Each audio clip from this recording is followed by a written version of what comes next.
This is On the Charts with Nick Radge, your Australian stock market update, highlighting stocks on the move so that you can invest with confidence and success. The information in this podcast is general advice only and does not take into account your personal situation. Please consider if it is appropriate to you and consult a licensed professional before making any investment decisions. The information provided is believed to be accurate at the time of recording. Welcome to the On the Charts podcast, episode 210 for Saturday, 17th of June 2017. On Friday, the Australian markets recovered some of Thursday's losses early in the session before fading into the close ahead of this weekend. Most sectors strengthened, except materials. Interestingly enough, the put-call ratio increased to new two-year highs, suggesting investors have a bit of a bearish bent at the moment. Now, this indicator is usually used in a contrarian way, but it's only useful when very extended one way or the other, which we're not at the moment. That said, we do retain a short-term cautious stance, and we'll talk about that very shortly. With no economic data of significance due out next week, volatility is expected to remain low for the ASX. Now, the upper target for the ASX 200 has now been tagged, and banks are technically at a pivotal level as well. If the XJO is to be supported, then either the banks or the large miners like BHP and Rio are going to have to be resilient, which at this stage they really aren't. In fact, the materials sector has been having a hard time recently, which doesn't look like changing anytime soon, with possible further downside.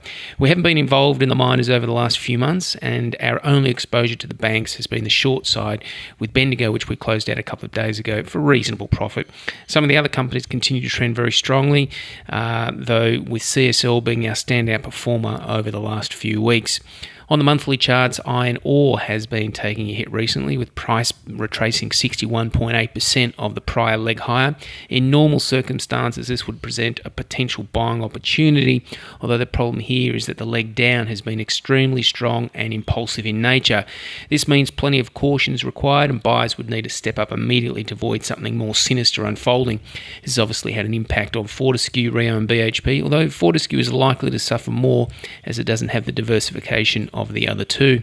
Iron ore prices have fallen on the back of the decline of China's steel prices and margins, as well as an increase in non-traditional supply. If we take a look at mineral resources as well, the ASX code is MIN. It operates over two divisions, mining services and processes, and also straight mining. Their mining operations are diversified, including both iron ore and lithium. Like many stocks which have exposure to iron ore, weakness has been the main theme over the last few months, resulting in a decline of just over 33% to a recent pivot low. However, any negative impact from the iron ore market has been offset by the high expectation from Mineral Resources lithium production, estimated to start in the 2019 financial year. From a technical standpoint, there's a strong impulsive movement down to being a wave A, suggesting a larger corrective pattern is yet to run its full course. However, Tuesday's price action in the last week was exceptionally strong, which keeps the door open for continued strength, at least over the short term. Price could head up towards $12 before what should be a final leg down to our target area on the other side of $8. This is where the typical retracement zone aligns, with the next zone of support providing an area of confluence. We take a push above the zone of resistance around 1350 to invalidate our wave count and suggest something more bullish is unfolding. Now, if Margaret Court thought her comments would affect Qantas's customer base or stock price, she was severely mistaken.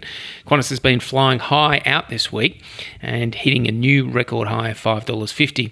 The Charters growth portfolio has been holding Qantas since January, when we bought it down around $3.55. Interestingly, our charts show type A bearish divergence, with price making new high, whilst the oscillator has failed to confirm that strength and making a new low.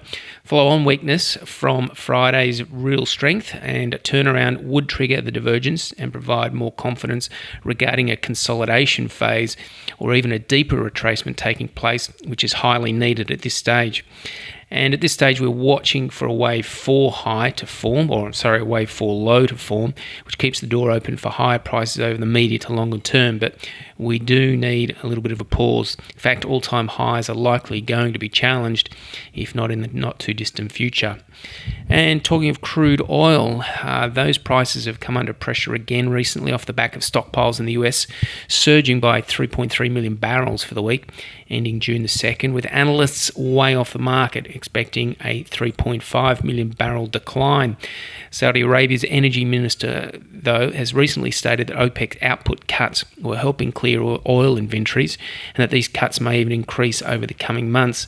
There's been concerns recently about Qatar, who is also an OPEC member, yet the energy minister stated that their efforts recently to isolate Qatar due to terrorism links have had little impact on oil prices. Technically, the situation continues to look a little precarious, with the $44 support zone now back under threat. $44 is a critical level, and if price breaks to the downside with any conviction, then a run back down towards the February 16 major lows around $39.30 would not be out of the question. Any break below here would be a whole new ballgame for the crude oil price chart, and obviously very bearish. In the US, a look at the indices would suggest a quiet week, but really not to be. Last night, Amazon launched a $13.7 billion bid for Whole Foods, which saw other retail stocks plunge as the Amazon effect threatens to dominate the retail world. Costco fell 7%, Walmart dropped 4.5%, and Target fell over 5%. Amazon closed up 2.5%, and Whole Foods jumped 30% on the news. Tech stocks, which have been market leaders over the last year in the US, remain under pressure as we're seeing some rotation out of the hot sectors and into some laggards. Whilst the US industry remain on firm footing, there's a few considerations after this week's Fed rate hike to take into account. Short-term interest rates are at their highest level since 2008, yet long-term yields out to 30 years are at 7-month lows. And the flattening of the yield curve is at such a low point now, and suggests bond investors aren't overly convinced the US economy is going to keep growing. We've seen a pickup on volatility, especially among those tech stocks that have been the leaders. And whilst this volatility has been beneficial to our short-term portfolios this month, it's also a little warning sign as well. In many instances, a trend reversal tends to start after periods of heightened volatility. That said, a few statistics to keep the bulls happy. The S&P has now recorded its 242nd day above its 200-day moving average, which is the 14th longest streak in its history. The longest was 475 days back in 2012 through 2014. And the Nasdaq has posted its longest ever streak above its 50-day moving average at 130 consecutive days. And during this 130 days, it's returned 20%. But consider this, compared to the third longest streak, which was back at the height of the tech boom, it went for 114 days, but during that 114 days, it added over 84%. Some food for thought for sure. Now have a good weekend, but don't forget Noosapalooza is just a month away. If you're on the fence about attending, consider that we've got the end of the financial year coming up and you may be able to claim it as an expense. My name is Nick Radge and I look forward to seeing you on the charts next week. On the Charts with Nick Radge, brought to you by The Chartist. Join Nick and the team at Noosapalooza Trading and Investment Conference, 20th and 21st of July in beautiful Noosa, Queensland. Visit thechartist.com.au and click on Noosapalooza in the menu for details.